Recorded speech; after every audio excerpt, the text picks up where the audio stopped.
Welcome back to It Started Somewhere, a podcast where we discover the history behind the familiar. I'm your host, Shaimond, and today we're diving into a story that's all about movement, literally. It's a tale of innovation, industry, and how a simple idea changed the way we connect with the world.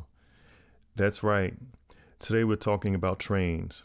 Now, trains might seem like just another mode of transportation today, but their history is anything but ordinary. From humble beginnings as horse-drawn carts to the sleek, high-speed marvels of modern engineering, trains have been at the heart of human progress. So buckle up, or maybe I should say all aboard, because this is going to be one heck of a ride.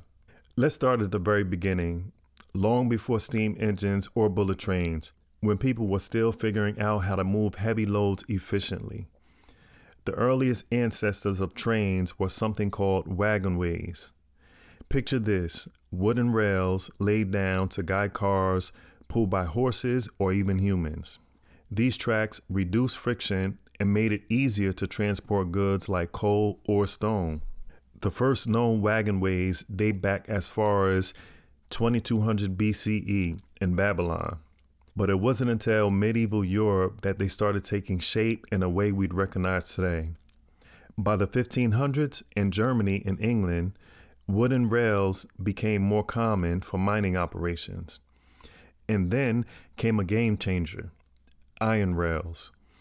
These stronger materials allowed for heavier loads and set the stage for what was to come.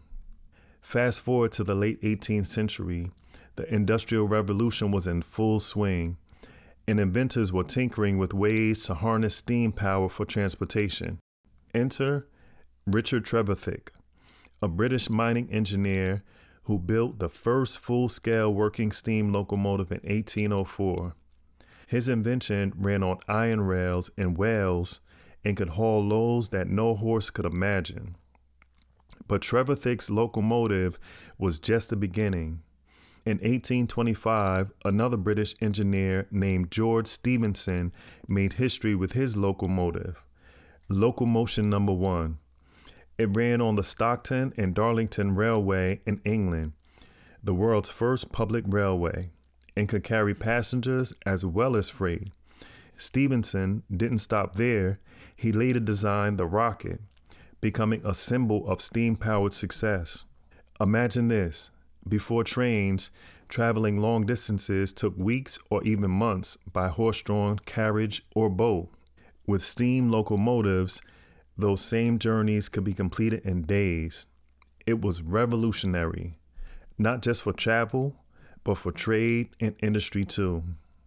Meanwhile, across the Atlantic, America was catching train fever too. The Baltimore and Ohio Railroad was chartered in 1827. As the first commercial railway in North America.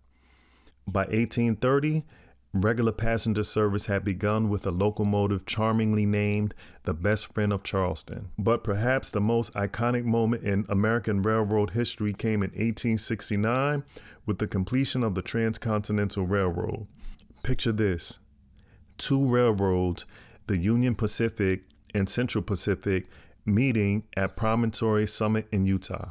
A ceremonial golden spike was driven into the tracks to mark the occasion. Suddenly, coast-to-coast travel was possible, cutting what once took months to just days.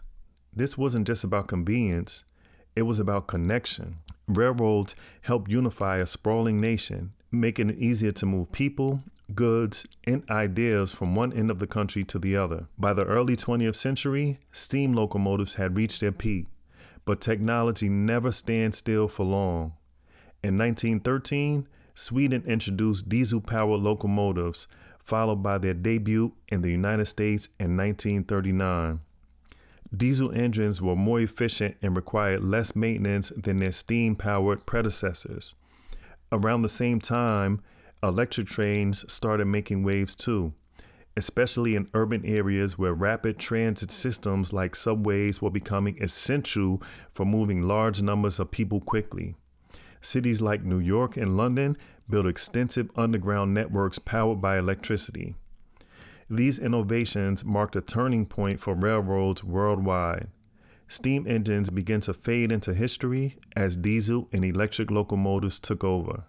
Now let's talk speed, because if there's one thing modern trains are known for, it's how fast they can go.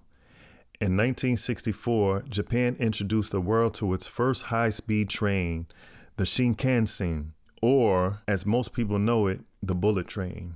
This sleek marvel could reach speeds of up to 130 miles per hour when it debuted and has only gotten faster since then. Today's bullet trains can hit speeds of over 300 miles per hour. They become symbols of innovation and efficiency, not just in Japan, but around the world. High-speed rails have transformed travel once again by making it possible to cover vast distances quickly without relying on airplanes or cars.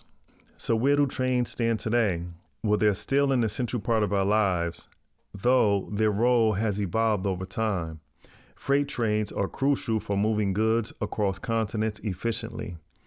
Urban transit systems like subways and trams keep our cities running smoothly, and high-speed rail continues to push boundaries with projects like China's maglev trains that use magnetic levitation for near-frictionless travel.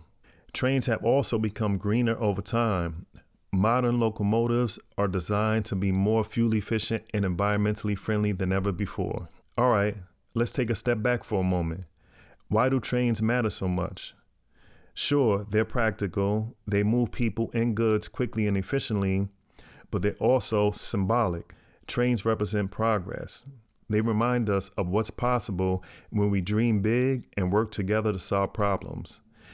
They've connected us, not just physically, but culturally too, by making it easier to share ideas and experiences across distances. And let's not forget their role in shaping history, from fueling industrial revolutions to uniting nations through infrastructure projects like transcontinental railroads. So there you have it, the incredible journey of trains from ancient wagonways to modern bullet trains.